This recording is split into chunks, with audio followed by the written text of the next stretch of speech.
আসসালামু আলাইকুম রহমতুল্লাহি ওয়া বারাকাতুহু। সম্মানিত দর্শক, পবিত্র ঈদুল ফিতর নিয়ে এবছর যে মাতামাতি হচ্ছে, পক্ষে বিপক্ষে যে সকল কথাবার্তা হচ্ছে এবং করে বাংলাদেশে যে নজিরবিহীন ঘটনা, দুর্ঘটনা এবং যা কিছু ঘটছে, এটি এই বাংলায় আমরা কখনো কল্পনা করতে পারিনি। ঈদের দিন সেই রাষ্ট্রীয় শিল্পকলা একাডেমিতে নৃত্য, গীত, সঙ্গীত আয়োজন হবে। ইসলামী, কৃষ্টি এবং কালচারে এইরকম ঘটনা দেখিনি।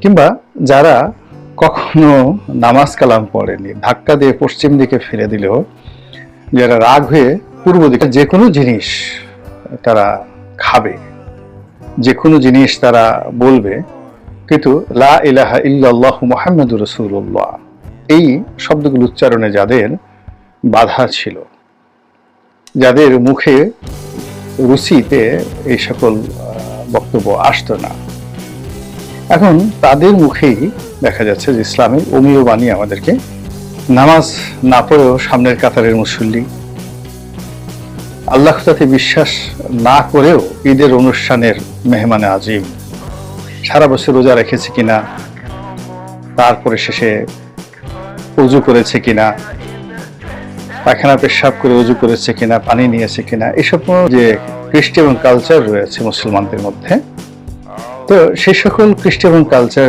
থেকে আমরা যাদেরকে খারিজ করে দিয়েছি, এগুলো বাতিল, এরা আমাদের দলের না।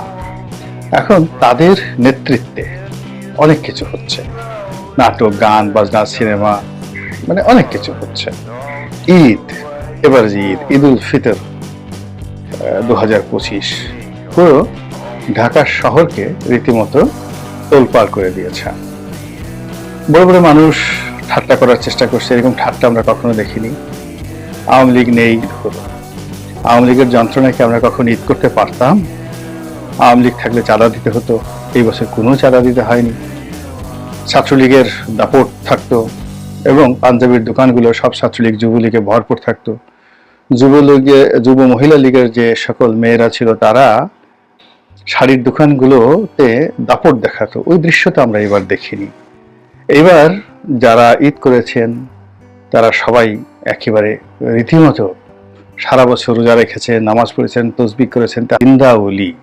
তো সেই জিন্দা ওলিরা আওয়ামী লীগের মতো দলের খপ্পর থেকে বেঁচে এই বছর একটি রীতিমতো বিস্ময়কর ঈদ উদযাপন করেছে।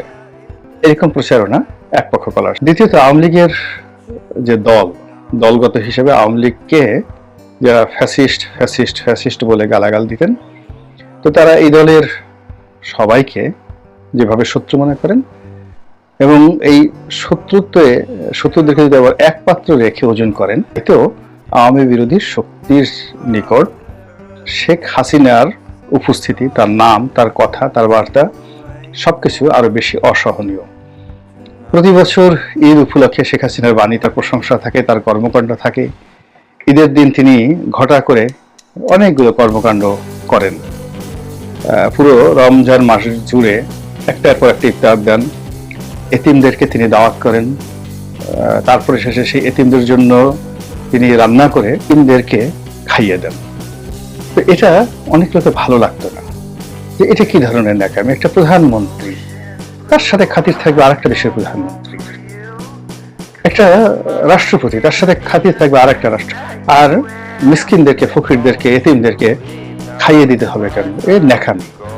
তো শেখ হাসিনা এই যে ন্যাকামিগুলো করতেন, এই ন্যাকামিগুলো এবার আমরা দেখিনি। ডক্টর মোহাম্মদ ইউনূস তিনি এতিমদের সম্মানে কোনো ইফতারের আয়োজন করেছেন, কোনো এতিমকে তাকে চুম্বন দিয়েছেন। অবশ্য তিনি চুম্বন দেন নাই, কিন্তু জামাতের আমির অবশ্য অনেক এতিমদেরকে তিনি চুম্বন করেছেন। এটা নিয়ে অবশ্য ভিন্ন কথাবার্তা হচ্ছে। তো যাই হোক, এখন ডক্টর মোহাম্মদ ইউনূস যেহেতু শেখ হাসিনার জায়গাটা আছেন, তিনি এতিমদেরকে এইভাবে শেখ হাসিনার মতো করে দাওয়াত করেননি, কিংবা তার অনুগত সাংবাদিক,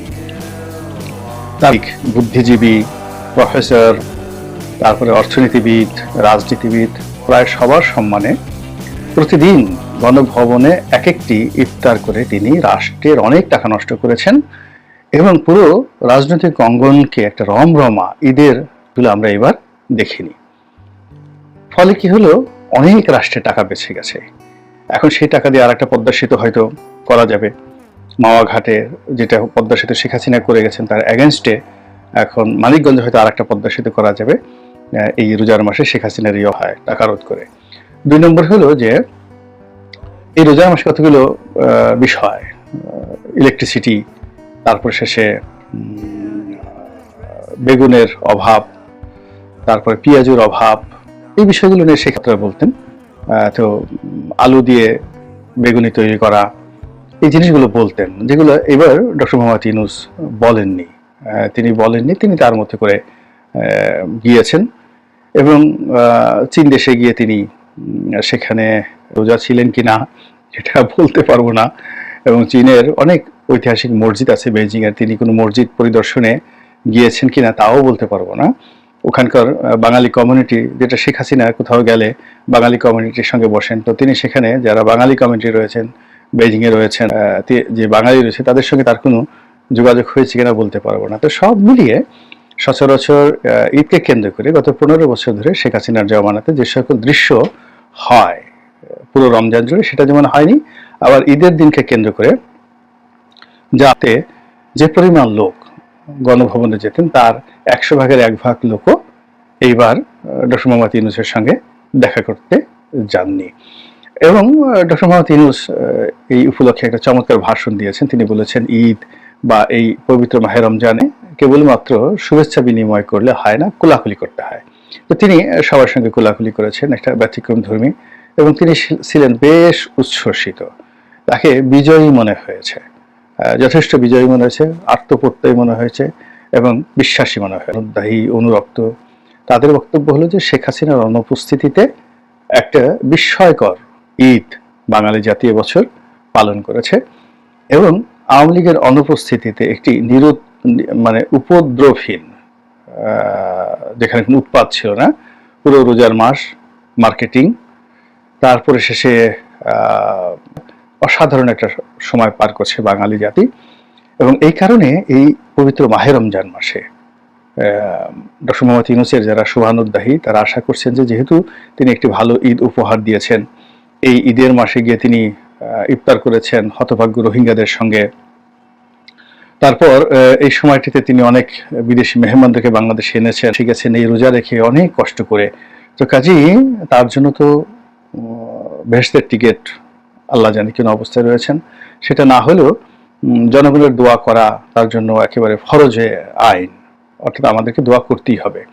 আর পেয়েছি যিনি কিনা এই ক্ষমতার চেয়ারে বসার সঙ্গে সঙ্গে বাংলাদেশকে নিয়ে চিন্তা করছেন এবং নির্ঘুম দিন যাপন করছেন এবং বাংলাদেশকে একটা ইউনিক শাসন ব্যবস্থা উপহার দিয়েছেন, নিয়ন্ত্রিত একটি পরিবেশ পরিস্থিতি তিনি বাংলাদেশকে উপহার দিয়েছেন। তো কাজেই এই মানুষটিকে রাখতে হবে, ক্ষমতায় রাখতে হবে। এবং ঈদের দিনে সবাই দোয়া করেছেন যেন যারা সবাই বলতে ওনার আপনজন, যে ডক্টর মোহাম্মদ ইউনূস যেন অন্তত আরো 5টি বছর থাকতে পারেন প্রধানমন্ত্রী হিসাবে। তো সেই দিক থেকে যদি আপনি বিচার করেন, বিশ্লেষণ করেন, তবে এবারের যে শেখ হাসিনা বিহীন রাজনীতি, আওয়ামী লীগ বিহীন ঈদ, এটি একটা নতুন মেরুকরণ বাংলাদেশে যুক্ত হয়েছে। এখন এই যে যুক্তি, সংযুক্তি বা যুক্তি, ঈদের চলন বলন, কথাবার্তা, আচার আচরণ সবকিছুতে, এবং বানানো পরিবর্তন হয়েছে কিনা বলতে পারবো না। শেখ হাসিনা ঈদের বানানটা দীর্ঘইর পরিবর্তে রস্যই করে দিয়েছিলেন বাংলা একাডেমির মাধ্যমে। এইবার ঈদে কি রস্যই হয়েছে না দীর্ঘই হয়েছে, এটা আবার খালিদ মহিউদ্দিন, যিনি প্রখ্যাত সাংবাদিক, তিনি আবার প্রশ্ন করেছেন। আমি তার ভিডিওটা দেখার সুযোগ হয়নি এবং আমি নিজেও সরকারি কোনো দাওয়াত কার্ডে রস্যই না দীর্ঘই এটা লক্ষ্য করিনি। এরকম অনেক পরিবর্তন, বিশাল পরিবর্তন, অনেকটা চন্দ্রগমনের মতো পরিবর্তন। তো এই পরিবর্তন কিভাবে আগামীতে কাজ করে, কিভাবে থাকে, সেটাই এখন দেখার বিষয়। আল্লাহ আমাদের সবাইকে